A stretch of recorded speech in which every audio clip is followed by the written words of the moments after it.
The auto shop was buzzing with noise, wrenches clanking, engines roaring, and customers waiting. In the middle of it all stood a young mechanic, his hands stained with oil, his clothes smudged from a long day's work. But instead of gratitude, he got laughter. Customers whispered, mocking his appearance, saying he was just a grease monkey. Even another employee rolled his eyes, treating him like he didn't matter. Minutes later, a luxury car pulled in, its engine smoking, its driver furious. No one could fix it. Yet within seconds, the same mechanic everyone mocked would silence the room when they discovered who the car belonged to. Like stories that inspire, don't forget to subscribe, hit like, and ring the bell so you never miss the next one. His name was Daniel. He wasn't rich, and he didn't wear shiny shoes or a tailored suit. What he did wear were scars on his knuckles and stains on his shirt, marks of someone who worked with his hands, fixing what others couldn't. For years, Daniel had been underestimated. Customers often overlooked him, thinking the cleaner-looking mechanics were more professional. Even some of his co-workers mocked him, calling him the guy who'd never make it out of the garage. But Daniel's passion ran deeper than appearances. From childhood, he'd taken apart old engines, rebuilding them piece by piece until they roared to life. He didn't just repair cars, he understood them. That afternoon, while customers sat waiting, a black luxury sedan rolled in, smoke pouring from under its hood. The driver stormed out, frustrated. Other mechanics crowded around, scratching their heads. The problem wasn't obvious, and minutes ticked by with no solution. Daniel, wiping his hands on a rag, stepped forward quietly. The same people who had mocked him now watched with smirks, certain he'd embarrass himself. But what happened next would silence every laugh. The luxury car looked like it had come straight from a showroom. Shiny rims, spotless paint, but its engine was a mess. The driver, clearly someone important, paced impatiently with a phone in hand.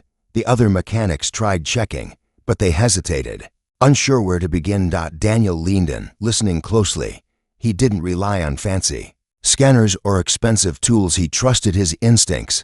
Within seconds, he traced the issue: a clogged fuel line and a failing coil pack. A problem so simple to him, yet invisible to the rest. As he worked, the shop grew quiet. His dirty hands moved with precision, his focus unshaken by the snickers and whispers. Within minutes, he had the engine purring smoothly, like nothing had ever been wrong. The driver returned, surprised the car was already fixed.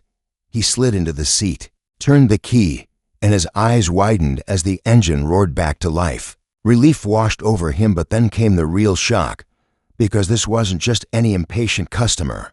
This was the governor of the state, a man with influence far beyond that garage, and he had just been humbled by a mechanic everyone had mocked moments before. The governor stepped out of the car. His tone changed completely. He extended his hand to Daniel, ignoring the grease stains, and said words no one expected.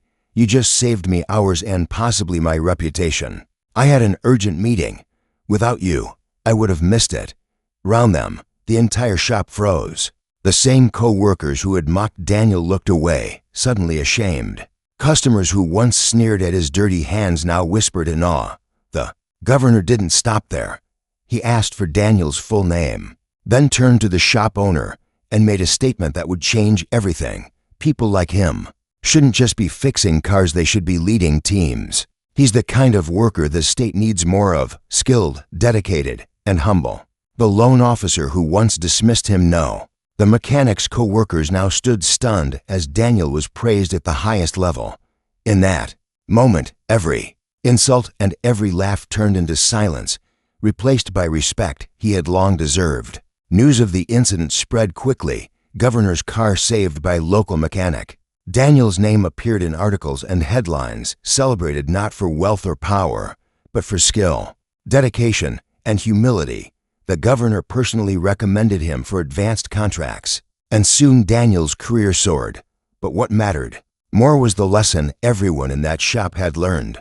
From that day forward, customers no longer mocked his dirty hands, they respected them. His co-workers, once arrogant, began to watch and learn from him. The man they once called just a grease monkey became the standard of excellence. Daniel never gloated.